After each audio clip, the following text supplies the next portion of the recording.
골목길은 중요한 삶의 흔적이다. 골목길은 도시의 생명을 불어넣는 실핏줄 같은 것이다. 도시 계획에 따라 대로가 쭉쭉 뻗은 도시가 미덕으로 여겨지던 시대도 있었지만 그런 계획 도시의 온기 없는 모습을 한계를 익히 경험한 바다. 골목길이 경쟁력임이 곳곳에서 증명되고 있다. 살아온 모습, 그대로의 골목은 문화 자산이고 이른바 도심 재생의 포인트도 골목길의 부활로 연결되어야 한다.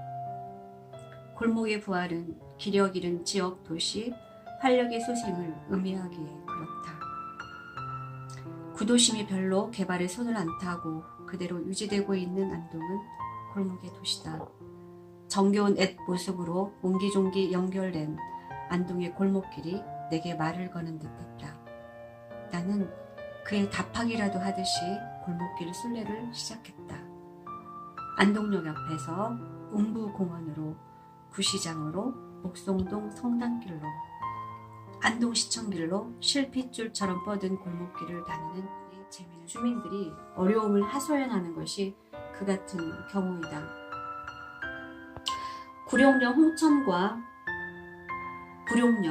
홍천과 양양을 잇는 오랜 고개인 구룡령도 그 여파로 소외되고 있는 고개이다.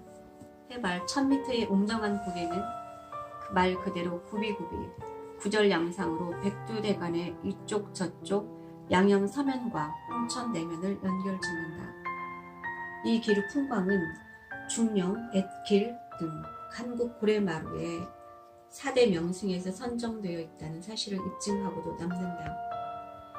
정상의 선이 백두대간의 우람한 능선이 압도하면서 저 멀리 운해가 내 마음을 태우고 동해바다로 초대하는 듯하다.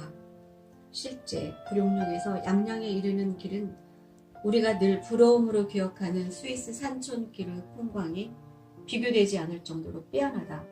그것만이 아니다. 구룡령 정상에서 길 천리에 이르는 구룡령 엣길은 스토리의 전승이 있는 길이다. 그 옛적에 홍천과 양양 사람들이 해산물과 곡식을 교환하면서 넘나들던 고개다. 그래서 바꾸미 고개라고도 한다. 길이 있어 왕래가 가능했고 물물 교환이 가능했던 삶의 흔적을 고스란히 증거하고 있는 역사의 길이다. 짐의 무게만큼 고단했던 삶이었고 발걸음이었으리라. 이럴 때 길의 의미를 한번 새겨보는 것도 힐링이 아니겠는가? 길이 굽어져 비록 속도는 느리지만 풍경의 축복은 참으로 크다. 고속도로에서 포착할 수 있는 풍광과는 비교 불가다. 우리가 인생길을 가는데 수직 상승한다고 해서 모든 것이 아름다울 수 없다는 지혜를 구룡령이 암시하는 듯하다. 그런 생각에 잠기다 보니 어느새 갈천에 도착했다. 시적 다큐로 그리고 이런 좋은 시라든지 이런 것들을 나레이션으로 해서 그렇게 한번, 왜냐면 우리가 4월 달에 그걸 하려면 이게 이제 영상으로 표현하기는 어렵긴 하지만 또 이렇게 실은 이분을 주인공으로 내세워서 또는 어떤 개인을 주인공으로 내세워서 우리가 전달하려고 하는 메시지를 담아내기가 더 어려울 것 같다는 생각도 들거든요. 오히려 깊이라든가 또는 이게 이제 그렇게 되면 이런 길에 대한 문제점을 제기하고 이렇게 가야 되는데 또 우리가 의도한 부분이 또 아니어서 그게 그래서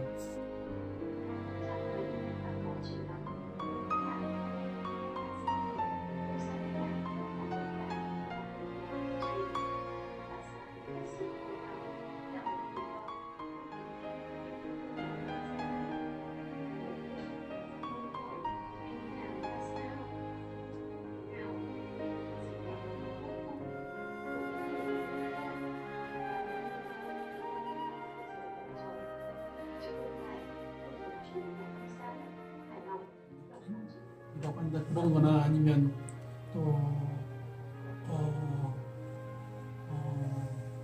길은 조화로움이 있는데 조화롭지 않은 그런 부분들 가만히 생각했는데 생각이 안 난다. 나는 걸으면서 나의 가장 풍요로운 생각들을 얻게 되었다. 걸으면서 쫓아버릴 수 없을 만큼 무거운 생각이란 하나도 없다. 키에르케고르가 1847년에 제테에게 보낸 편지의 내용이다. 니체 역시 자라투스트라는 이렇게 말하였다 해서 다음과 같이 말한다. 심오한 영감의 상태, 모든 것이 오랫동안 걷는 길 위에서 떠올랐다. 극단의 육체적 탄력과 충만감이 그렇듯 길은 누구에게나 다른 형태로 펼쳐지고 그 길은 대체로 펼쳐진 자갈길, 비 내린 황토길의 진창길, 가로질러가는 지름길 등 여러 형태로 길은 우리 곁에 존재해왔다. 사람이 걸어다니며 조성된 이러한 길이 교통이 발달함에 따라 그 개념이 커지고 다양해지면서 실체가 없는 관념적 통로로까지 확산되었다. 유행했던 최희준의 하숙생이라는 대중가요의 가사는 다음과 같다. 인생은 나그네 길, 어디서 왔다가 어디로 가는가. 인생은 나그네 길, 구름이 흘러가듯 정처 없이 흘러서 간다. 이렇듯 유행과 같은 인생살이를 두고 구름처럼 떠돌고 물처럼 흐른다고 해서 도를 얻기 위해 스승을 찾아 떠도는 사람을 운수납자라고 표현하기도 한다. 그러나 어떤 계기를 통해 사람들은 길에 나서게 되고 그 길을 오랜 시간 걷게 되고 결국 그 길이 잃어버린 나를 찾아가는 그 길이었음을 깨닫게 된다. 잃어버렸습니다. 반대의 오버랩 때는 또는 먼저 그런 소외 부분, 현대인들의 소외 이런 것들이 실은 함께하지 못하고, 그러니까 예를 들면 함께하지 못하는 것은 분업화되고 또 그런 것들 물질화되고 상품화되니까 소외가 일어나는 거잖아요. 그래서 자연과 함께하면서 그런 소외 현상이 없는 동행, 함께 그래서 거기에서 실은 따뜻한 가슴, 또 이런 감성 이런 것들을 터치해 줄 수 있는 그런 것들을 하고 싶은 게 동행이죠, 동행. 그러면 그냥 사람 그리고 길. 사람. 결국은 사람하고 길하고 우리가 그거를 접목시켜서 가려고 하는 건데 동행도 사람하고 길만 들어야 개 이런 거 들어가면 안 되잖아. 아니지. 그래도 인간의 어떤 삶과 길 그렇게 하면 너무 조금 유치한 것 같고. 그러면 잘못하면 또 그런 인생이 들어가야 되거든. 그러니까.